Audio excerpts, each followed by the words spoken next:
For the world to keep up with the growing population and changes in the climate, there's a need for a variety of tillage practices. As the climate changes and soil conditions are diverse, it's important that growers around the world adapt various farming practices to the type of land and climate that they have. And strip-till is one that we feel is a growing practice that is good for the environment and helps manage crops from a soil perspective and from weeds and all the things that are necessary to grow a good crop.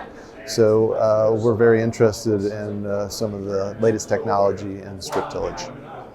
One of the things that sets AgriSolutions Ingersoll apart from everybody else is we're the only global player. We have factories in North America located both Canada, the US.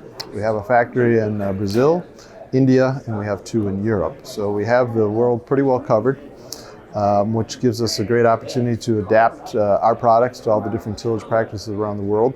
And then we have, here in North America, we have a very unique steel formula. We use virgin taconite, actually currently coming out of Minnesota, and we only have 4 steel mills that are certified to make the Ingersoll steel.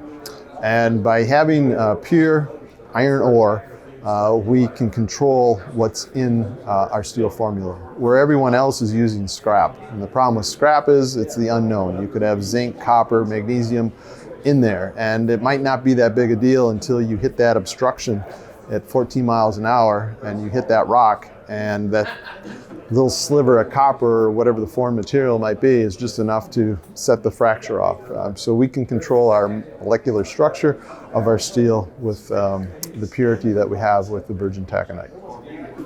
When you go to South America, it's very interesting that things like strip-till and no-till are pretty much the norm.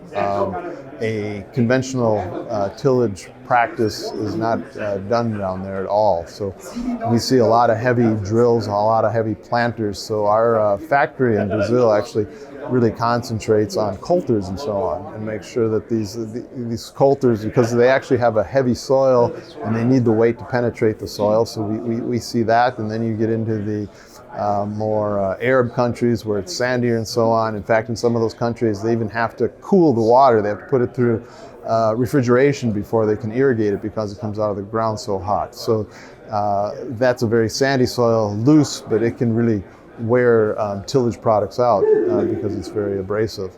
So yeah, there are a lot of differences on how the soil condition is around the world, but it's also very interesting that people have been able to adapt the plant to grow. So you can grow corn in Iraq in a sandy soil as long as it's irrigated, and of course you grow it in the Midwest and Brazil. So it's interesting how you can grow the same crop around the world in various conditions if it's managed properly.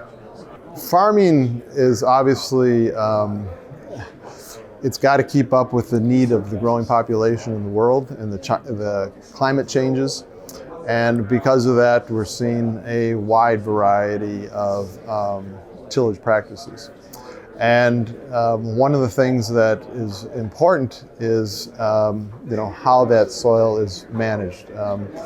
People who farm a clay soil or a sandy soil actually, they get to know their soil and they know how to manage the tillage application.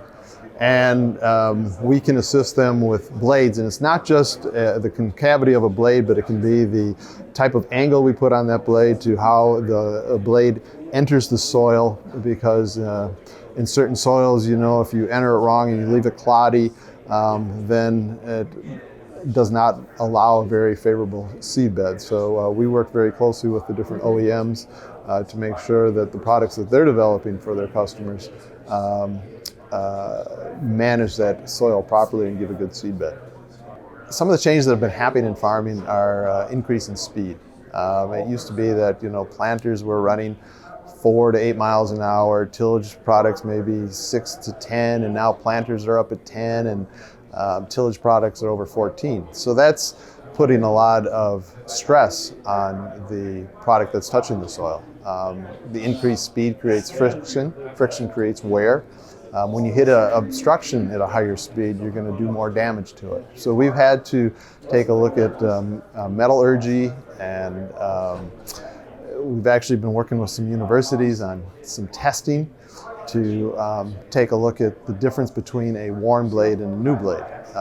Maybe an analogy would be if we have any race fans out there. It's towards the end of a race, and all of a sudden the yellow flag comes out, and there's 8 laps to go, and all of a sudden you'll see some of the leaders of the race all of a sudden will pit, and you go, why in the world are they pitting when they're up front? And they go in and they get new tires, and you think, how in the world are they gonna go anywhere in 8 laps? Well, it's because they've got the fresh tires and the edge is still on the tire, and because of that they get the speed and they're able to zoom around, and a lot of times they win the race. Well, the same is true with a tillage product.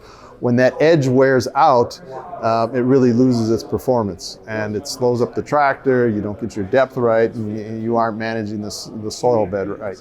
And everything starts with the soil bed. If that soil bed is not prepared right and the seed doesn't go into a very good environment, then it doesn't matter how big a combine or tractor you have. If you can't get that seed off to a good start, the rest of the growing process is a loss. So we think it's very important that people maintain, a fresh, well-maintained piece of tillage product, whether it's a disc blade or a sweep, to really get that maximum performance as they're working their soils. Well, some of the things we learn is just from talking to the growers. They have as I said, they have a variety of crops that they grow in various conditions, and it's just very interesting to talk to them to see how they've adapted to the environment and the growing conditions that they have in their particular area that they're raising crops in. It's a great test bed. Somebody will contact us on an idea, and we think we have a solution to their idea, and we'll send them out some different products to try. And so we find this is a great test bed and learning experience for us to deal with the different growers that are here. Meeting industry people that maybe I haven't seen for a year, different growers that I've done business with over the years, and it's just visiting with them, seeing how they're doing and how their year's been. I live in Indiana, and driving across Indiana, Illinois, there's a lot of bare spots. So I know that the growers had a tough spring, and we certainly hope that we have an extended fall so that some of these late crops can mature well, and everybody ends up with a good year.